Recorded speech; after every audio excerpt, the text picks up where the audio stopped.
دا منم دا نه منم له دې پرته ټیټ مې مشه سر خو له سجدې پرته یا د لاندې ځمکې د سما ربه یا د کعبې ربه او زما ربه دا ملنګان دا بادشاهان لږ وخي دا قبر او دا تیاره او زه وخي داسې وګړو سره ژوند تېروم ډاکټر صاحب داسې وګړو سره ژوند تېروم له ژوندو مړو سره ژوند تېروم چې دا وګړي راویښېږي که نه دا ضمیر مړي راویښېږي که نه موټر پیسه ښځه او کور پېژني ورکه تا ته نه ویم ښه موټر پیسه ښځه او کور پېژني نه د خدایه قهر نه یې زور پېژني زما اشعار ورته شعار ښکاري د ننګ خبرې ورته عار ښکاري وایي میرویس او احمدشاه څه کړي شاه زمان خان او تیمورشاه څه کړي څه زما خپلو څه پردو خوړه دوی د پښتو په نوم ودرېدو بیا د ځان صفت ته راغلو هر سړی ست او سیاست ته راغلو زه نه لوبیا او نښې مه غواړمه نه د چا سویرې ته دمه غواړمه چا چې دې ملک سره جفا کړې ده چا چې دې ملک سره جفا کړې ده چا چې پلویش ځمکه سودا کړې ده د ژوندو مړو یې نسکور صندوق شته او قبرونه یې د اور صندوق شه تا خپل ولس او خپل امیر خرڅ کړو په څو روپو دې خپل ضمیر خرڅ کړو هغه دې بیا دارالعمان ته لاړې په کومو سترګو پارلمان ته لاړې خپل ولس او خپل امیر خرڅ کړو په څو روپو دې خپل ضمیر خرڅ کړو هغه دې بیا دارالعمان ته لاړې په کومو سترګو پارلمان ته لاړې ما ته وایي ځان موړ که نارې مو وهه خپل او خپلوان موړ که نارې مو وهه ته پښتو وایي خو پښتون مړ شوی پرونی پښتون پرون مړ شوی پښتون مسلماني چېرته ده او خوشحال خاني او باچاخاني چېرته ده پښتون مسلماني چېرته ده خوشحال خاني او باچاخاني چېرته ده له تا نه مخکې د هغه خراب دي ما ته وایي مړه ستا مازغه خراب خو سلام مې واخله توراني صاحب سلام مې واخله زه درځم ته راشه ته پښتون مشره لږ تورخم ته راشه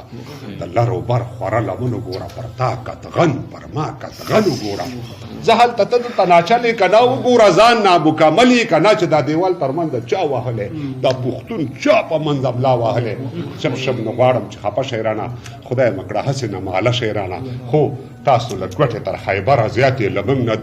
دوه برابره زیاتې خو زه بیرغ روپۍ کابل لرمه کتاب ښوونځی ښوونکی خپل لرمه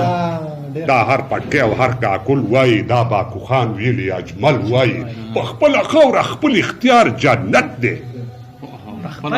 په خپله خاوره خپل اختیار جنت دی که دار وي دار که نار وي نار جنت دی اوس د خوشحال په تېر دوران ژاړئ که د بابړې شهیدان ژاړئ اوس د خوشحال په تېر دوران ژاړئ او که د بابړې شهیدان ژاړئ هلته څه خلک د پاچا په دین وو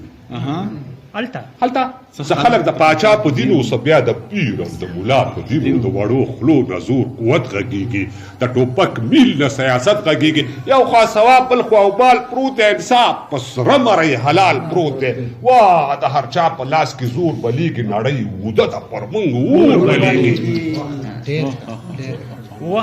د هر چا په لاس کې زور بلیږي نړۍ وده ده پر موږ اور بلیږي یو د یوه بل د بل تور اخیستی چې چېرته ګوري پښتون اور اخیستی ګراني صاحب دا سړی سره صلیب موندلی پروت دی دا سړی سره صلیب موندلی پروت دی د خپل تاریخ سر ته وژلی پروت دی درته د خدای پر نوم سوګند کومه د سر په بیه باندې ژوند کومه وخت د ټپو او د سندرو نه دی شپشه دا وخت د دې خبرو نه دی هلته لیوانو سره دی ووهه دلته شپانه سره تندی ووهه مالګه شیدو او په حلوا کې ښه ده خو له ماته ښه ده که تڼا کې ښه ده وروستی بیت وایي چې لمر سپوږمۍ ځلانده ستوري نه وي چې زورور نه وي کمزوري نه وي غرونه سیندونه سم او شاړه نه وي چې دا جنت او دوزخ دواړه نه وي چې لمر سپوږمۍ ځلانده ستوري نه وي چې زورور نه وي کمزوري نه وي غرونه سیندونه سم او شاړه نه وي چې دا جنت او دوزخ دواړه نه وي ربا معدوده په لویۍ ارضې بیا دې هم ستایم په خدایۍ ارضې په ځان ویرنه او خپل یاد کومه دا احتجاج نه دی فریاد کومه هلته مې قبر له سختیو ډک دی دلته مې دا ژوند له ازغیو ډک دی د مال ځوانۍ عمر ځواب غواړي ته د زرې حساب غواړي ما یوه خرما سخاوت نه دی کړی ما د یو نوک عبادت نه دی کړی یا د دې ځمکې د سما مالکه یا دا به څه کېږي زما مالکه وړم ګناهونه قط په قط په اوږو دا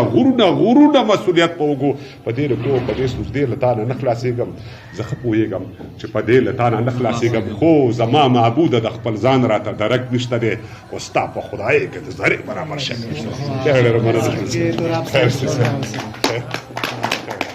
دلته هر چا غم په خپلو اوږو بار دی تابوتونه دي ښه ګرمې بازار دی که نوم اخلي څوک د حق تګې تردار دی کوڼ وړون د دغه دور لوی هوښیار که نوم اخلي څوک د حق تګې تردار دی کوڼ وړون د دغه دور لوی هوښیار دی ورپسې به د کوم سړي ازار دی پښتون ولې د غمونو ټیکهدار دی ورپسې به د کوم سړي ازار دی پښتون ولې د غمونو ټیکهدار دی وخته خوښه ستا چې څه کوې ستا وار دی وخت به راشي زما وخت ته انتظار دی جنګ خوښه ستا چې څه کوې ستا وار دی وخت به راشي زما وخت ته انتظار دی ته راسئ د وطن د جوړولو څوک غمخوار دی ورانولو ته یې هر سړی تیار د وطن د جوړولو څوک غمخوار دی ورانولو ته یې هر سړی تیار دی نفرت نه غواړي د امن طرفدار دی هیلهمن په زړه خوړلی سخت ګزار دی